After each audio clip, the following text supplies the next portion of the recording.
Assalamualaikum, selamat petang semua. Okey. Macam mana? Okey lagi? Okey ke tak okey? Okey, saya bagi. Kena tak sabar nak balik? Okey. Pertama sekali, Alhamdulillah, syukur kita dapat bersama kumpul hari ini dalam satu majlis public speaking. Boleh public speaking yang mana kita dapat satu ilmu yang baru sebenarnya hari ini, terutamanya untuk saya sendirilah. Baik, saya cuma nak bagi penerangan sikit, iaitu untuk nanti fikir. Nampaknya saya punya guru-guru pun dah hilang dah tu. Tapi tak apa.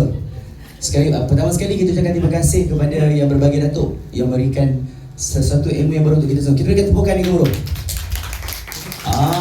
Itu pertama sekali. Dan sambil-sambil itu Alhamdulillah, terima kasih datuk berkata beri tunjuk ajar yang baik yang ketua datuk ilmu yang baru untuk kami. Baik, saya terus kepada kita punya projek nanti fikir. Okey, pertama sekali kami dah bincang dalam satu bulan kami sebenarnya yang ada kat sini, saya rasa semua akan mengadakan sebarang majlis, betul tak betul?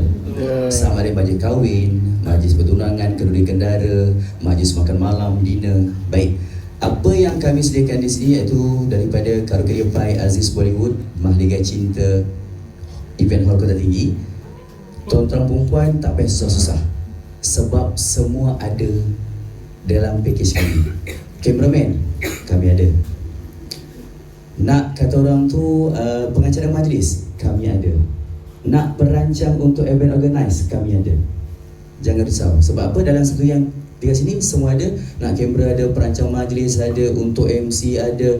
Dan yang paling penting juga mungkin kata nak buatkan jemputan, betul? Sekarang dah melalui, tak payah nak pakai tulis-tulis lagi, terus online saja. Pun kami ada. Jadi insyaAllah yang mana dapatkan package menarik di Mahligai Cinta Event Hall Kota Tinggi, boleh terus nampak? Saya tak nak bagi panjang-panjang sebab rasanya kalau panjang-panjang nanti ngantuk, betul?